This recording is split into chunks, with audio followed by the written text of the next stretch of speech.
Gitutukan sa Cebu City LGU ang mga flood control project sa DPWH. Alan, unsay initial assessment sa Cebu City LGU? Gisugdan na sa Cebu City Government ang pagsuhid sa mga flood control projects ng gipatuman sa DPWH sa Dakbayan. Nalakip ang Dakbayan Sugbo sa mga dapit nga adunay labing daghan nga flood control projects nga gipatuman sa Department of Public Works and Highways kun DPWH. Kinikabahin lang sa flood control project din sa Dakbayan sa Sugbo nga hangtod karon wa pa gihapon mahuman. Ato nabantayan nga gawa sa kamabaw na sa sapa. Makita usab nato ang daghang mga basura nga mao'y nakatampo nga matagbundak sa uwan makasinati og grabing pagbaha ang Dakbayan sa Sugbo. Ang pag-awa sa sapa matag uwan nakaapekto sa mga dapit ilabi na sa Barangay Tipadilla, Barangay Tinago, Barangay Tejero ug ubang kasikbit nga dapit. Ang sapa gipangbutangan na og mga sheet files o konkretong ali apan wa gihapon magsilbi kay hilabihan kababaw sanglit hapit na napuno sa yuta ang sapa. Gihimuan na kini sulbad sukad pa sa nakalabayng administrasyon din usana ang gubat batok sa baha.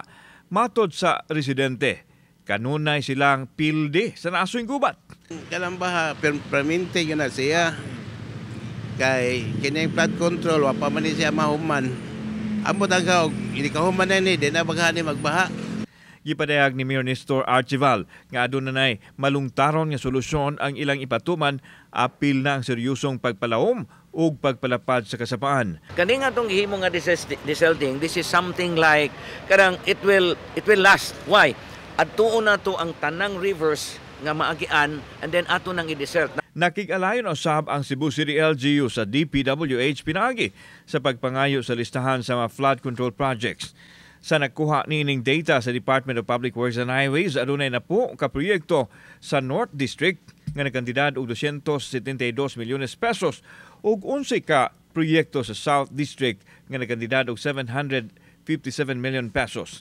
Giklaro sa mayor nga wa pa siya masayod sa hingpit unsa ang estado karon nining mga proyektuha sanglit tun-an pa niya ang mga dokumento gikan sa ahensya.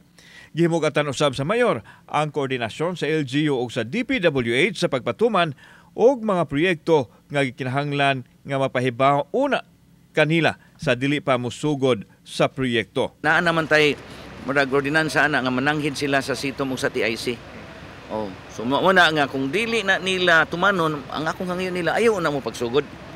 Kay kinahanglan para nako 24 hours good makat na to katunga ang atong hingandan nato og time sa pag-construct. Yato sa GMA Regional TV ang buhatan sa DPWH Cebu City Engineering District apan wa pa ang ilang district engineer nga mao gitahasan sa pagtubag kuno sa isyu.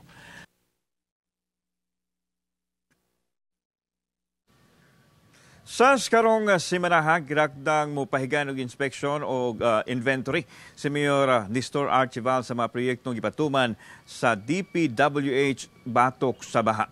Ses. Daghang salamat, Alan Domingo.